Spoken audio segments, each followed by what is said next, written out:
आज की इस वीडियो में दोस्तों वो प्रॉब्लम मैं सॉल्व करने वाला हूं जो लाखों बच्चों की प्रॉब्लम होती है कि सर हमें न्यूमेरिकल समझ तो आ रहा है, कॉन्सेप्ट क्लियर हो रहा है, फार्मूला समझ आ रहा है, लेकिन कैलकुलेशन में ही फंस जा रहे हैं। कैलकुलेशन नहीं कर पा रहे हैं, या तो कर भी रहे हैं तो बहुत स्लो कर रहे हैं, जिसकी वजह से टाइम बहुत ज्यादा चला जा रहा है और बोर्ड एग्जाम में ऐसे तो क्वेश्चन बहुत छूट जाएंगे। हम कैलकुलेशन अगर अच्छे से नहीं कर पाएंगे तो आज की इस वीडियो में दोस्तों आपको इजी ढंग से कैसे डिफिकल्ट से डिफिकल्ट कैलकुलेशन को किया जा सकता है। जैसे यहां आप देख सकते हो बड़े से बड़े कैलकुलेशन को कैसे चुटकियों में किया जा सकता है बिल्कुल फास्ट तरीके से, तो वो मैं बताऊंगा दोस्तों। सबसे पहले आप जान लीजिए कैलकुलेशन में चार ऐसी मुख्य बातें होती हैं जो आपको पता शायद नहीं होती है। आपको जानकारी के लिए बता दूं कि फिजिक्स और केमिस्ट्री में हार्ड से हार्ड कैलकुलेशन चाहे कैसा भी आ जाए, अगर आपको ये चार तरीके अगर आपको पता है तो कैलकुलेशन में आप फंसोगे ही नहीं, चुटकियों में कर लोगे। पहला तरीका यह है कि डेसिमल ट्रिक आपको पता होना चाहिए। दशमलव रिप्लेस करने का, कहां दशमलव हटाना है, कहां लगाना है, किस जगह पे रिप्लेस करना है, किस पॉइंट पे करना है, वो मायने रखता है। नहीं तो कभी कभी क्या होगा, शुरू में ही दशमलव हटा दोगे और सवाल डिफिकल्ट हो जाएगा, या फिर जहां डेसिमल हटाना है वहां ना हटा करके लास्ट में ले जा करोगे तो ज्यादा डिफिकल्ट हो जाएगा। तो ये सारी चीजें कैसे सीक्वेंस में पकड़ना है, कैसे समझना है, वो इस वीडियो में बताऊंगा। दूसरा आपको पता होना चाहिए पावर जो यहां पे दिया होता है, इन पावर का सही इस्तेमाल करके कैसे इजी बना दिया जाए सवाल को, ताकि बड़ा से बड़ा दिखने वाला सवाल एकदम छोटा हो जाए। तीसरी बात कि आप देखते होंगे केमिस्ट्री में बहुत जगहों पे लॉग का इस्तेमाल होता है। जैसे आप इलेक्ट्रोकेमिस्ट्री में चले जाओ या केमिकल काइनेटिक्स में चले जाओ, यानी हिंदी बोलूं तो वैद्युत रसायन या फिर रासायनिक बलगत की, वहां पे बहुत सारे ऐसे क्वेश्चन होते हैं, प्रथम कोटि की अभिक्रिया वाला ले लो या फिर निर्नष्ट वाला समीकरण वाला ले लो, वहां पे लॉग का इस्तेमाल होता है। तो कुछ बेसिक लॉग के बारे में भी जान लेना जरूरी होता है, ठीक है।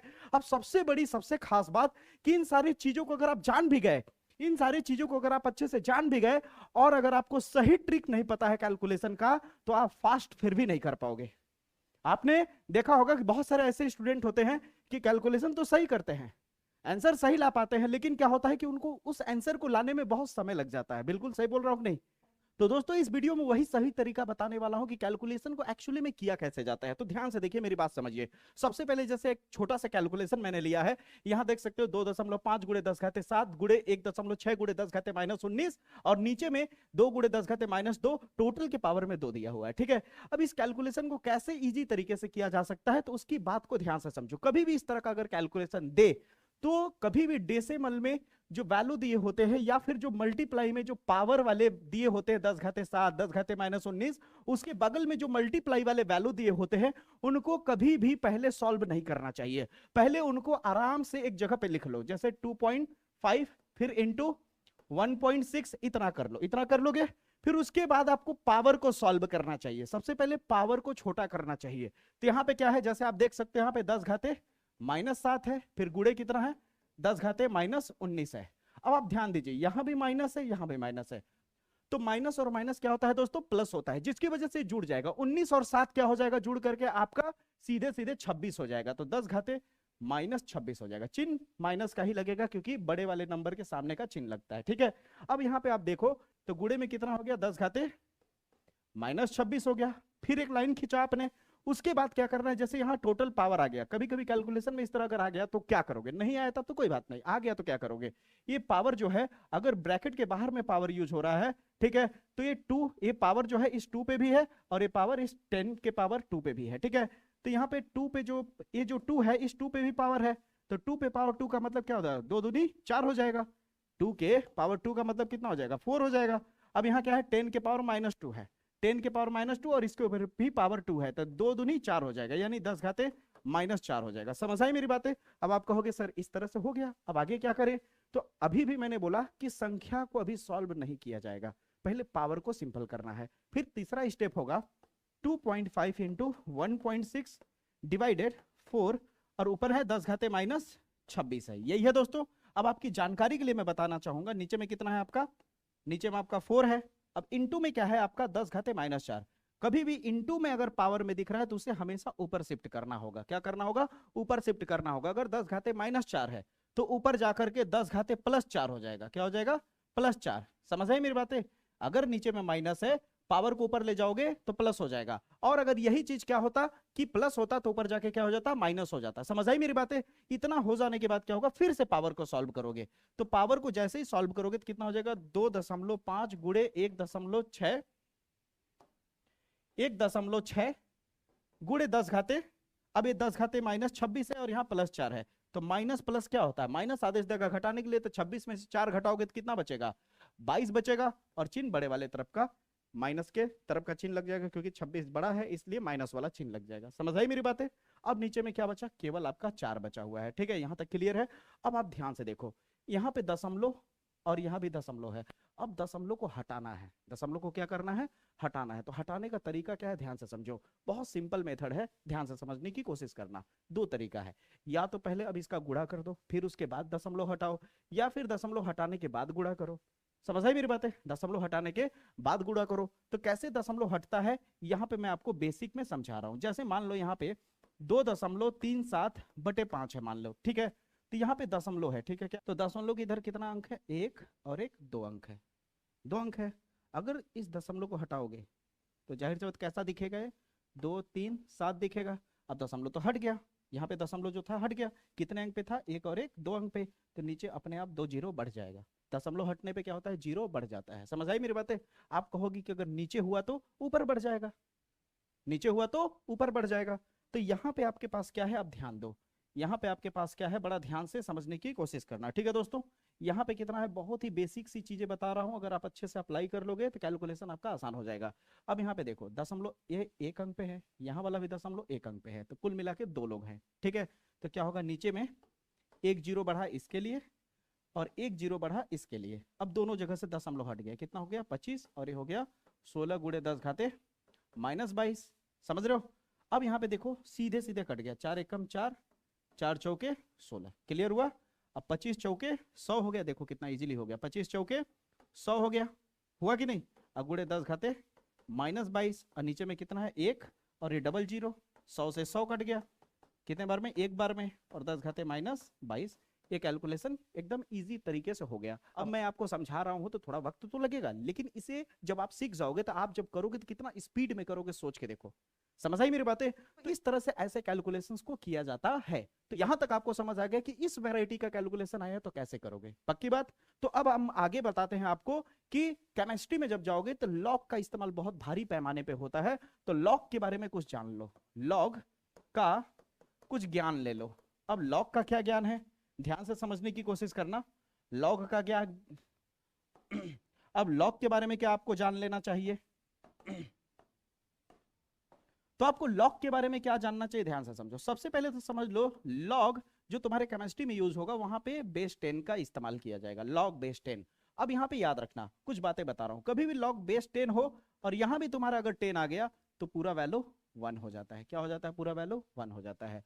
अगर यहाँ पे लॉग बेस 10 है और यहाँ 1 आ गया तो वैल्यू तुम्हारा 0 हो जाता है। ये थोड़ी थोड़ी चीजें समझते जाओ, ठीक है। अगली बात आपको बताता हूँ, ध्यान से समझने की कोशिश करना। अगर मान लो मेरे पास लॉग है, ये बेस 10 तो है ही है, ठीक है। अगर मान लो यहाँ पे एग्जांपल दे रहा हूं, मान लो 2 के पावर 3 हो गया। अब कोई वैल्यू अगर पावर में आ गया, कोई वैल्यू पावर में आ गया, तो लॉग का काम क्या होता है, पावर को आगे शिफ्ट कर देता है। तो इसे आप चाहो तो 3 इंटू लॉग बेस 10 पे 2 लिख सकते हो। समझ आई मेरी बातें? अब आप यूज करो, अब आप ध्यान से देखो, अब आप ध्यान से सोचो कि log 2 का इस्तेमाल बहुत ज्यादा होता है निर्नष्ट वाले में भी और प्रथम कोटि की अभिक्रिया वाले न्यूमेरिकल पर भी। सही बोला कि नहीं मैं? तो log 2 का वैल्यू तो ऐसे याद रखना पड़ता है आपको, ऐसे सवाल में दे ही देता है, कोई दिक्कत की बात नहीं है। अगला क्या आता है log का, और क्या बेसिक आपको पता होना चाहिए। कभी कभी आपको कभी इस तरह से भी जरूरत पड़ जाता है, जैसे मान लीजिए log 3/2 आ गया मेरा सवाल करते, यहाँ पे बेस 10 छुपा हुआ है, ठीक है, याद रखिएगा। मान लीजिए सवाल करते दौरान log 3/2 आ गया। अब आप इसे डायरेक्ट थोड़ी ना हल कर पाओगे, आप एक्टिवेशन एनर्जी निकालोगे, सक्रिय ऊर्जा, याद करो रासायनिक बल गतिकी वाले चैप्टर में 100% पूछा जाता है, समझ रहे हो। तो वहां पे बटे में ही आता है, क्योंकि फार्मूला आप जानते ही है, लोग फार्मूला आपको पता ही है, लॉग रहता है ऊपर में K2/K1 होता है सक्रिय ऊर्जा वाले में, जिसे हम लोग EA कहते हैं, याद आ रहा है। तो यहाँ पे बटे में 100% वहां आना ही आना है। तो उसे कैसे डील करोगे, तो बटे में जब भी आता है तो लॉग के बटे वाले वैल्यू को आप माइनस में लिख सकते हो, यानी लॉग बेस 10 पे 3 फिर माइनस करके लॉग बेस 10 पे 2 लिख सकते हो। और log 3 और log 2 वैल्यू दिया ही रहता है बाय डिफॉल्ट। अगर नहीं दिया है तो केमिस्ट्री में सबसे ज्यादा उपयोग होने वाला जो log का वैल्यू है वो log 2 और log 3 है दोस्तों। समझ आए मेरी बातें? तो log 3 और log 2 का वैल्यू बस दिमाग में रख लेना या याद कर लेना, ठीक है। वैसे क्वेश्चन में दे देता है ब्रैकेट करके कि दिया हुआ है, नहीं दिया तो आपको याद रखना पड़ेगा। तो log 3 और log 2 तो हर हालत में वैल्यू याद रखना, ठीक है। अब कभी कभी क्या होता है कि आपको वैल्यू यही चीज आपको मल्टीप्लाई में दे दे, तो यही वैल्यू अगर आपको मल्टीप्लाई में दे दे तो क्या होगा, तो मल्टीप्लाई में दिया हो तो लॉग को आप प्लस में लिख सकते हो, मल्टीप्लाई वाली चीजों को क्या लिख सकते हो आप, प्लस में लिख सकते हो। समझ आई मेरी बातें, इस तरह का भी उपयोग हो जाता है। समझ आई मेरी बातें, यहां तक क्लियर हुआ या नहीं, पक्की बात मानो यहां तक क्लियर है। अगर आपको यहां तक क्लियर है दोस्तों, जिस तरह से बता रहा हूं, अगर आपको यहां तक बेसिक चीजें क्लियर हो रही है तो आप इस तरह के कैलकुलेशन में अब आपको समय लगना नहीं चाहिए। तो यहां पे मैं एक सवाल दिया हूं, अब दोस्तों अगर आप ध्यान से देखो तो डेसिमल ट्रिक हो गया, पावर हो गया, लॉग का बात हो गया। अब आती है फास्ट कैलकुलेशन का ट्रिक एक्चुअली में क्या है, जो टॉपर बच्चे भी इस्तेमाल करते हैं। तो फास्ट कैलकुलेशन का ट्रिक क्या होता है, ध्यान से समझो। अभी मैंने इस कैलकुलेशन को किया तो इस कैलकुलेशन को 1 लाइन 2 लाइन 3 लाइन 4 लाइन तक जाना पड़ा, ठीक है। लेकिन अगर आप टॉपर बच्चों की तरह करोगे तो यहाँ पे इतना लंबा जाएगा ही नहीं। जैसे एग्जाम्पल के तौर पे इससे भी बड़ा यहाँ पे लिखा हुआ हो, आप इसे देखो ध्यान से समझो। टॉपर बच्चे क्या करते हैं कि ऐसा नहीं कि स्टेप बाय स्टेप करते हैं, वो क्या करेंगे ध्यान से समझो। जैसे यहाँ पे क्या है 2.5 और 1.6 है, तो किनारे ले जाके पहले ही गुणा कर लेंगे, किनारे ले जा करके पहले ही गुणा कर लेंगे, ठीक है। जैसे गुणा करोगे तो कितना आ जाएगा, गुणा करोगे तो कितना आ जाएगा, 6 पंचे 30 की 0 हाथ से लगा 3, 6 दूनी 12, 12 3 15, फिर गुणे 1 का 5, फिर 1 का 2, 0 10 और 4 आ जाएगा, 400 आ जाएगा। कितना आ जाएगा 400, और कितने अंक पे दशमलव है, 1 और 1 2, एक अंक यहाँ है और एक अंक यहाँ, मिला के 2 अंक, तो पीछे से 2 अंक लिखो, 1 1 2, यहाँ पे दशमलव लग जाएगा, यानी 4.00 आ जाएगा। जबकि दशमलव के बाद वाला 0 लिखने की जरूरत नहीं होती, यानी कुल मिलाकर आपका 4 आएगा। क्या आएगा 4। तो देखो कैसे कैलकुलेट करते हैं टॉपर बच्चे, तो आ गया 4, फिर गुणा कर दिया उन्होंने, ठीक है। ऊपर का हो गया सिंपल। अब वो क्या करेंगे, पावर को हैंडल करेंगे। तो यहाँ पे 10 घाते -7 है, 10 घाते -7, यहाँ पे क्या है 10 घाते -19 है, तो इसे डायरेक्ट कर लेंगे वो लोग, तो माइनस माइनस प्लस हो जाएगा, प्लस हो जाएगा। 19 7 कितना हो जाएगा आपका, फिर से 26 हो जाएगा, तो 10 घाते -26 हो जाएगा। क्लियर हुआ। अब देखो बड़ा सा कैलकुलेशन कितना इजी लगने लगेगा। फिर अगली पॉइंट आती है, यहाँ पे कितना है 0.75, यहाँ कितना है 0.1, तो इसे किनारे ले जाके पहले ही वो गुणा कर लेंगे, ठीक है। किनारे ले जाके वो पहले ही गुणा कर लेंगे, ठीक है, क्योंकि आगे जाके तो करना ही पड़ेगा। तो क्या होगा, आप ध्यान से समझो। गुणा करने के बाद क्या होगा, 1 का करोगे तो कितना हो जाएगा 7 5 0 हो जाएगा, फिर गुणे 0 का करोगे तो 0 0 0 आएगा, 7 5 0 0। अब देखो डेसिमल का मल्टीप्लाई ये सब चीजें आना चाहिए, नहीं आ रहा है तो इसी बहाने सीख लो, ठीक है। अब यहाँ पे दशमलव कितने अंक पे है, 1 और 1 2 यहाँ हो गया और 1 यहाँ पे, यानी कुल मिला के 3 अंक ले जाओ, 1 2 3, यानी दशमलव यहाँ पे लगेगा, ठीक है। तो कितना आ जाएगा आपका 0.0557 हो जाएगा, ठीक है। यहाँ तक क्लियर हुआ।